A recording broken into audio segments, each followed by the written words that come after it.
You all. As food systems face more disruption from climate change, population growth, and supply disruption, innovators are turning to technology to develop and grow solutions.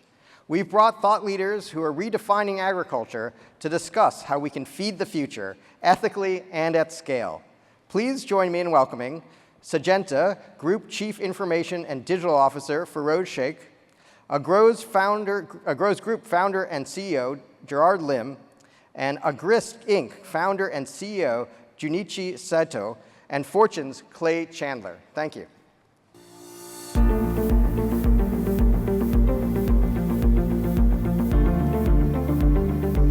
Thanks, Jeremy.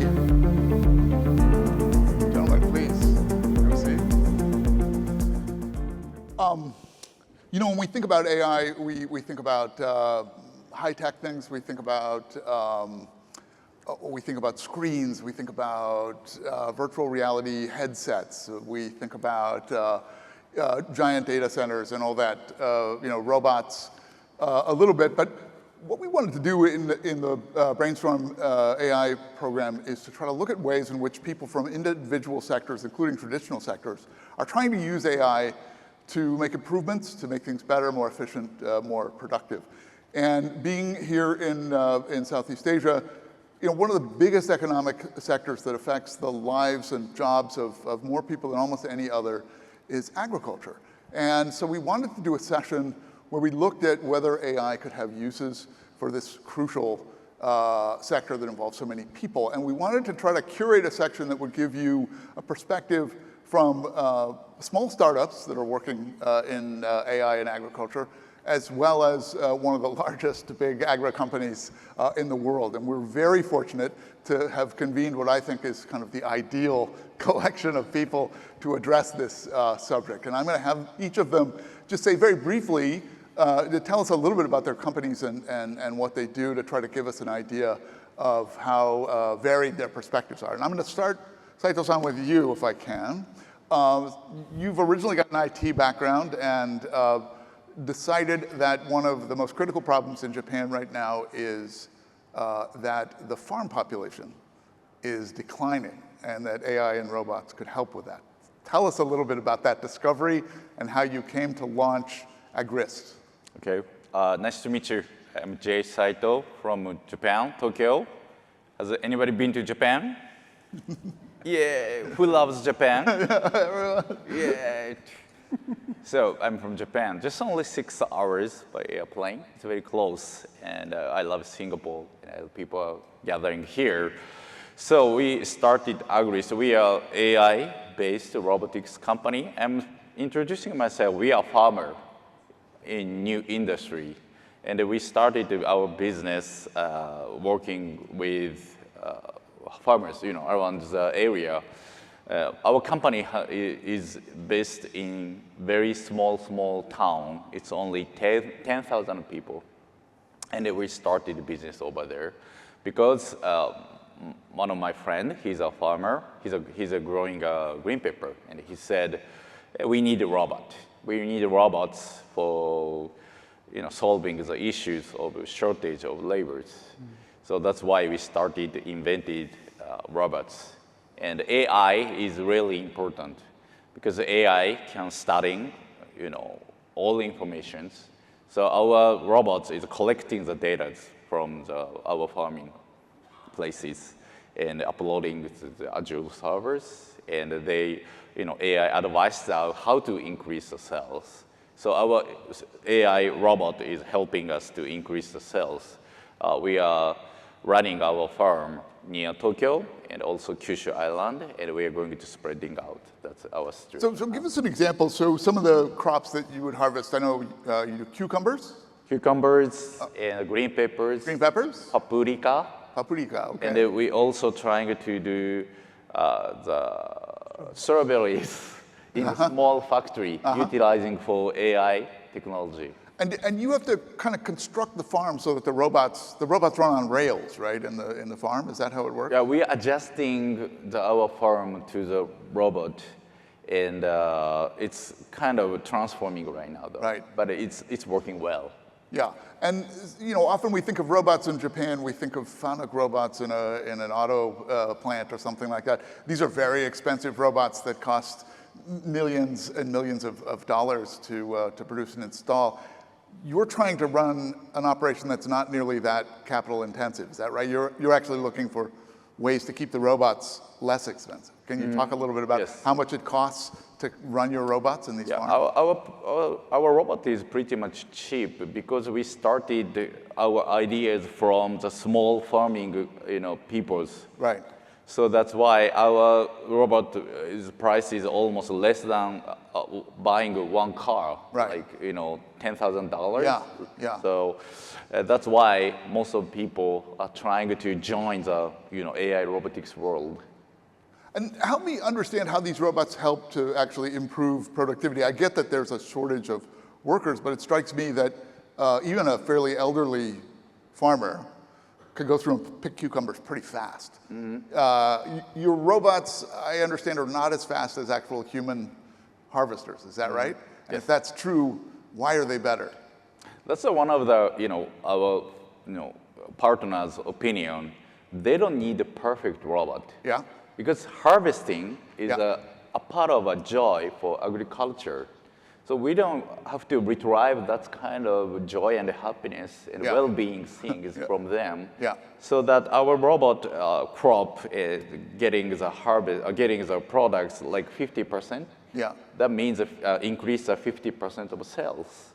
Yeah. So AI in the robot and the human being, and my idea is collaborate each other to make the world happier. But so even if these things are slower than human harvesters, Yes. they run all night, right? They're Yeah. round the clock. Robot. So the productivity Yes. is higher. Robot is smart and AI is smart. Yeah. Server is still working right now in this moment. Yeah. So they can work 24 hours. Right. They don't complain. Right. You know. They don't get sunburned. They don't get tired. Yeah, yeah. But so, that's a good point of AI and robots. And a human being has a feeling and emotion. AI robot cannot eat food, but we can eat food and it Yeah. shares our happiness. How do they recognize whether the pepper is ready to pick or not? Oh, they recognize by the size and the colors. Uh-huh. And we are getting the data from seeds. Uh-huh. And the robot is going around the farm from the seeds. So Right. the seeds can make the fruits or product. Yeah. So that's why they can detect the place, and they can detect the shape Yeah. and the color, Yeah. and we can also detect the the containing of water. Yeah. So I see.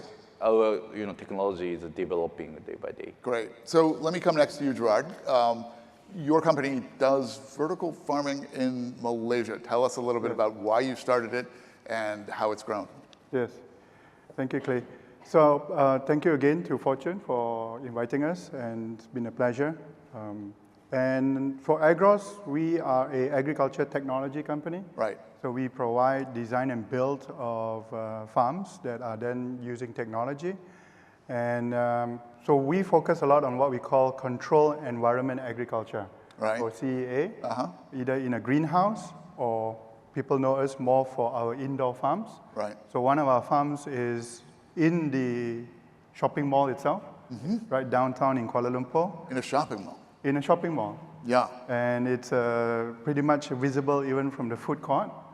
And so the farm is on the first floor, the Yeah. supermarket is on the ground floor. Right. So we're talking about cutting, the whole premise behind why we do what we do is to be able to grow the food closest to where it's actually consumed. Uh-huh.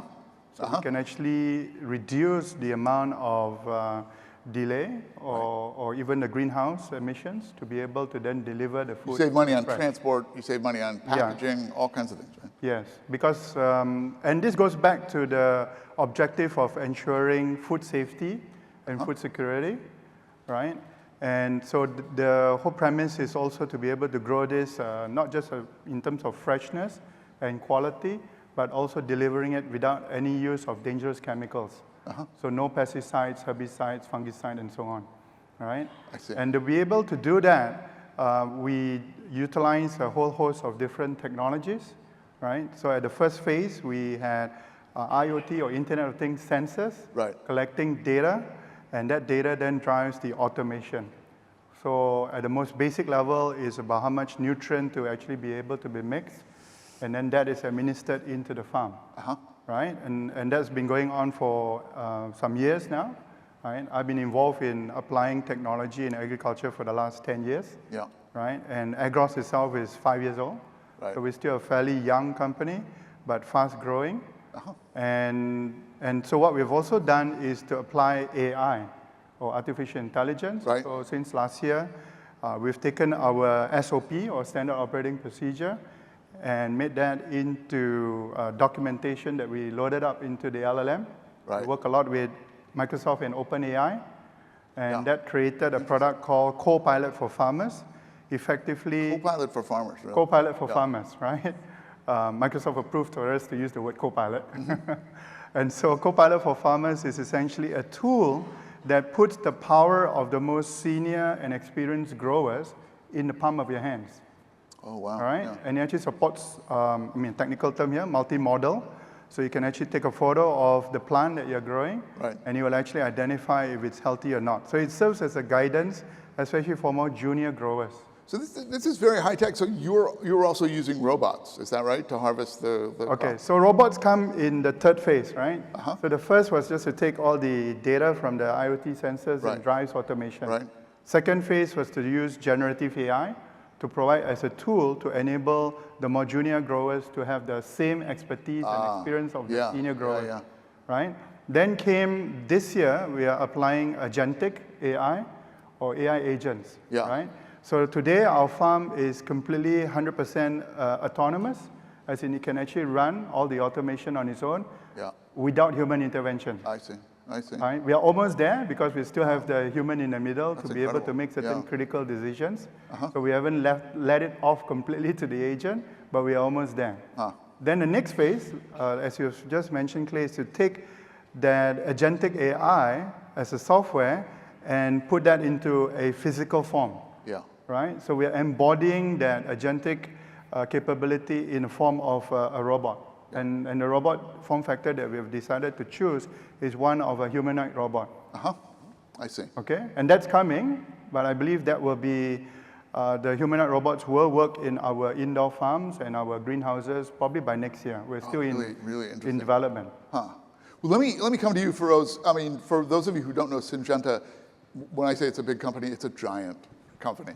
This is a Swedish company that is now part of a larger Chinese group, but just on its own, Syngenta is almost a $30 billion company, which means that it's just a smidgen below our threshold for the Fortune Global 500, 500 largest companies in the world. So you're probably number 520 or something like that, just on your own. I've encountered Syngenta in China, where Syngenta is really on the front line of helping farmers to figure out how to increase their productivity, and has this whole network of agricultural productivity centers that works directly with farmers to help them analyze. Well, you tell me what these things do, because I found them to be incredibly impressive. Yeah, no, these are called as our modern agriculture platforms. Yeah. And this is a network of, being in the remotest villages in China and helping farmers make better decisions. Right. When it comes to the use of inputs, what seed, what chemistry, what biologicals, or even deploying the right kind of robotics and agronomy protocols. Right. So each of these MAP centers acts as a hub of, providing the access to the latest technology. Right. And, AI, digital, and data, helping them make better decisions is part of that. They're really, I mean, how many of them are there just in China alone, these little map centers? 600 plus. 600, wow. I mean, that's incredible. I mean, and they're able to do things like even put a drone up in the sky and, look at the land, scan it, and give a kind of detailed analysis as to what the crops need, right? Yeah. So, if I take a step back and talk about the problem that agriculture faces today, and in fact, I want all of us to pay attention to this fact that humanity does not have enough food to put on the table for everybody. Right. By 2050, we will need 600 million hectares of additional land. that is almost 4 times the agricultural land in Europe. Right. We need all of these kind of innovations, robotics, vertical farming, Right. drones, to really change how agriculture works, how farmers globally, Right. in smallholder farms in China, Southeast Asia, as well as large farms in the West. One of the key technologies there is the use of drones, looking at images, coming from what the drone is able to see, and then use that to then detect what are the problems in the field right now and help farmers then make better decisions. Should I spray here? Right. Do I change my scouting protocols? They need to mix different fertilizer, different locations, Exactly. right? Yeah. So can I ask you, because I know in addition to sort of being on the front lines and helping actual farmers on the ground, you're doing a lot of things in the lab. You use AI extensively in research and development, fertilizer, seeds, insecticides, all kinds of things. Can you say a little bit about the scope of that? Yeah. I mean, first and foremost, Syngenta is an innovation company. And what we do in the lab is essentially looking at the next blockbuster molecule, for example, the next medicine that can help the plants, fight emerging diseases or, fight the effects of climate change. Right. This applies to chemistry, so discovering new molecules, using a lot of in silico design, technologies like AlphaFold, predicting structure of a chemical molecule, even before we synthesize it, and then looking at, the efficacy of that molecule and what would it take to build something like that, or genetics. So, analyzing the traits for the next seed variety that is going to be, let's say, more heat tolerant. Which traits do we need to promote? What kind of gene editing protocols to follow to really help bring that kind of innovation forward. And we are using AI today. In fact, almost our entire R&D pipeline is accelerated through AI. So, helping reduce the time it takes to bring these new genetics or new chemistry in the hands of the farmers. It's really exciting. We have some floor mics here, so I'm happy to take questions from the audience if people have them. While you think of your question, I want to ask one more to everyone, and that is, the thing about agriculture, it strikes me, is that it's, even with technology, it's a kind of endeavor that seems very hard to scale. And so, Saito-san, maybe start with you. I mean, it's fortunate that you're not dealing. You've got, I don't know if it's fortunate, but you've got a nice problem in the sense that you don't have a lot of farmers who are resistant to the technology.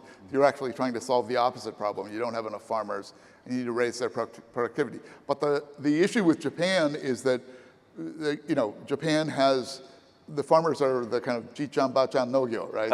It's the sort of mom and pop agriculture, very small farms, very small plots of land, and inherently, the productivity of smaller scale farms is lower. How can you scale, even using robots, if the land plots are still small size?